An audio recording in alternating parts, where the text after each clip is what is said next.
तो अब ये जो अनाउंसमेंट इस वक्त प्राइम मिनिस्टर करने वाले हैं 8 या 10% पर यूनिट इसमें डिडक्शन की, ये काबिल इत्मीनान है, तसल्ली बख्श है इंडस्ट्री के लिए इस वक्त? नहीं, हमारे से जो उनकी बात हुई तो 9 सेंट की हुई थी। ठीक, 9 सेंट का मतलब होता है 27 रुपये, 26 रुपये, 25, वही होनी चाहिए।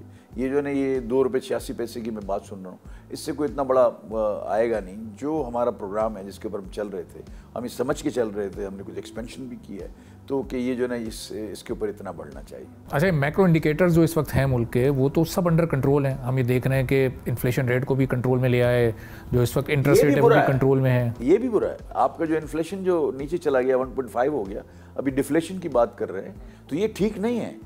अगर आपके मैक्रो इंडिकेटर्स ठीक हैं, देखिए आपका करंट अकाउंट डेफिसिट सरप्लस है, आपके पास रिजर्व्स में कोई प्रॉब्लम नहीं है, एलसीए खोलने का कोई मसला नहीं है, आप डेट रिटायरमेंट में रियल सेंस कर रहे हैं, ये सारी मतलब पॉजिटिव साइंस है ना जी। आप अगर वो कर रहे हैं, जब ये पॉजिटिव साइंस हैं, तो फिर क्यों इन्फ्लेशन कम हो रहा है?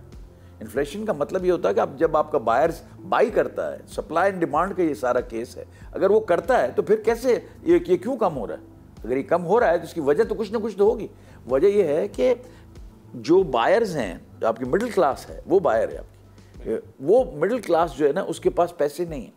वो जो महंगाई जो बढ़ी, उसमें इनके पास मकान का किराया देगा कि कपड़े सिलवाएगा, बच्चों की स्कूल की फीस देगा कि कोई राशन डालेगा घर का, या कपड़े खरीदेगा या कोई और चीज़ खरीदेगा। वो तो उनके पास पैसे बचते ही नहीं। जब वो बाइंग नहीं है तो उसको कहते हैं कि इन्फ्लेशन कम हो गया, क्योंकि सेल्स ही नहीं है। तो अगर आपकी सेल्स नहीं है तो ये सप्लाई एंड डिमांड का इशू है। इसको अगर ये डिफ्लेशन में चला गया तो आपको बहुत प्रॉब्लम्स होंगे इसके अंदर। लेकिन ये बेस प्राइस जिस तरह ये 38% और 26% जब महंगाई थी बढ़ चुका है इतना ज़्यादा कि अब वो अगर 1.5-2% पे भी होती है इन्फ्लेशन, तो वो भी इस वक्त बहुत ज़्यादा रियल सेंस आपको कोई बाजार में सस्ती चीज़ें मिली? बिल्कुल भी नहीं। तो सर ये कैलकुलेशंस हैं, कैलकुलेशन के हिसाब से ये 38% था, यानी वो पिछले महीने का गिनते, फिर उससे पिछले महीने का, फिर उसके पिछले महीने का। वो एक सिस्टम है, कैलकुलेशन है, जिसके तहत ये कहते हैं कि इन्फ्लेशन नीचे चला गया, सेल्स नीचे चली गई हैं, तो इन्फ्लेशन तो ऑटोमेटिकली नीचे जाएगा। तो वो उसके अंदर तो मैक्रो इंडिकेटर्स इस वक्त जो अंडर कंट्रोल है, वो काफ़ी अरसे से, काफ़ी महीने हो गए, इसका ट्रिकल डाउन इफेक्ट अभी तक क्यों नहीं आ रहा है? काम आदमी ट्रिकल डाउन इफेक्ट जब तक नहीं आएगा, जब तक आप जॉब्स क्रिएट नहीं करेंगे, जब तक नहीं आएगा, जब तक आप ब्लू कॉलर, जो हमारा वाइट कॉलर क्लास है, उसके घर में पैसे नहीं देंगे, जब तक नहीं आएगा, जब आप मिडिल क्लास को उनके पास जेब में पैसे नहीं देंगे कि वो जाके बाज़ार से चीज़ें खरीद सकें, जब तक वो चीज़ें खरीदी नहीं जाएंगी, तब तक इन्फ्लेशन, ये अगर इन्फ्लेशन से कुछ फ़र्क नहीं पड़ता, और उनका माल जब नहीं बिकेगा तो आप बैंकरप्सीज देखेंगे, आप और चीज़ें देखेंगे, दुकानें बंद होती हुई देखेंगे। तो ये सारी चीज़ें जो है ना एक दूसरे के साथ लिंक्ड, उनको उसको लिंकेज को निकालना है। उसके लिए फिर इन्वेस्टमेंट और फिर ग्रोथ और फिर वही एक साइकिल की तरफ हम चले जाएंगे, वही चले जाएंगे ना आपका। वही देखें, जब तक इन्वेस्टमेंट तो थोड़ी देर बाद आ जाए, इन्वेस्टमेंट भले साल बाद आ जाए, जो अभी कैपेसिटी लगी हुई है उसका यूटिलाइजेशन तो कर लें। जो कैपेसिटी अभी मेरे पास लगी हुई है, जिसके अंदर मैं 1 लाख मीटर का प्रोडक्शन कर सकता हूँ और मैं 70,000 60,000 कर रहा हूँ, ये भी मेरी ओवरहेड कॉस्ट को बढ़ाता है, कॉस्ट ऑफ डूइंग बिजनेस को ये भी बढ़ाता है। वो इसलिए नहीं हो सकता कि मैं कॉम्पीट नहीं कर सकता, तो मैं 100% नहीं चला सकता। आपकी इफिशिएंसीज जो है ना दुनिया के अंदर 92%, 88 से 92% के ऊपर चलती हैं। हम इस वक्त 70% पे नॉन यूटिलाइजेशन ऑफ कैपेसिटीज़ है, उसको आपको एड्रेस करना। बस ये आखिर में मैं 2-3 जल्दी आपसे सवाल पूछ लूँ कि अब ये जॉब क्रिएशन अगर आपने करनी है तो ये किसी एक मखसूस सेक्टर में तो नहीं करनी, चूँकि हुकूमत का बहुत ज़्यादा फोकस सिर्फ IT सेक्टर पर, माइंस एंड मिनरल्स पर, एग्रीकल्चर सेक्टर पर है। इन सेक्टर से हट के फिर टेक्सटाइल सेक्टर जो हमारा सबसे बड़ा एक्सपोर्ट हुआ करता है, उसको तो नहीं आप नज़रअंदाज कर सकते, दीगर सेक्टर्स की तरफ से तो आप नहीं नज़र हटा सकते। सारे के सारे सेक्टर्स पैरेलल आगे बढ़ेंगे कैसे?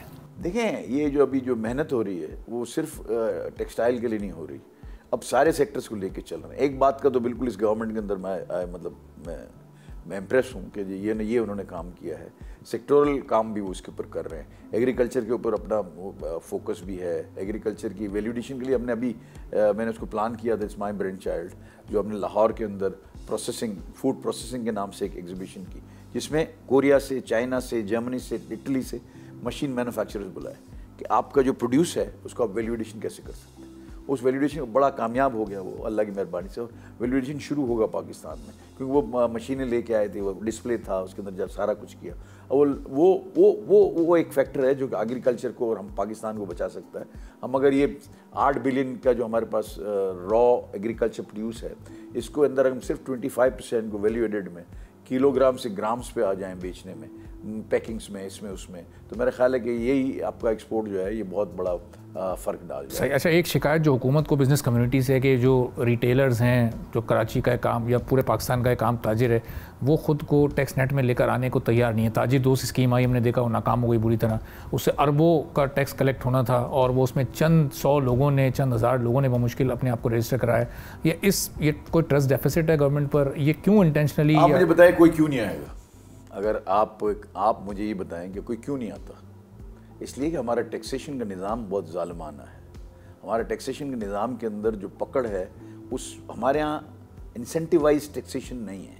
हम जो है ना कहते हैं कि हमारे यहाँ पेनल्टी सिस्टम का टैक्सेशन निज़ाम है। आपने इनको लाना चाहिए, सबको टैक्स नेट में आना चाहिए।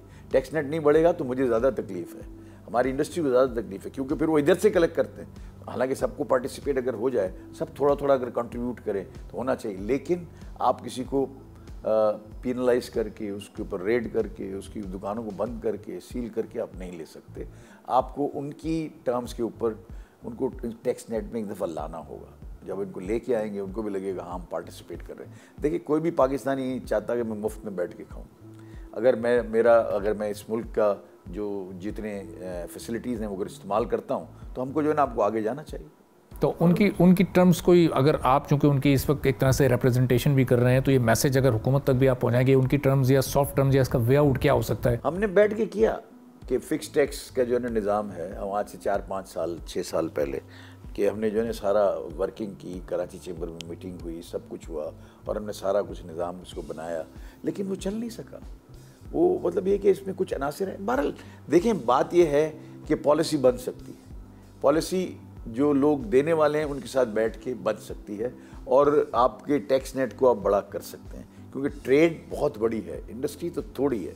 तो उसको ट्रेड को अगर आ जाए तो हम सब देखें पार्टिसिपेट करना चाहते हैं। अगर मैं टैक्स देता हूँ तो वो भी चाहते हैं कि हम टैक्स दें, लेकिन अपनी टर्म्स पे। हैरेसमेंट के साथ टैक्स देने के लिए वो तैयार नहीं है। सब्सक्राइब करें और बेल दबाएं ताकि कोई खबर रह न जाए।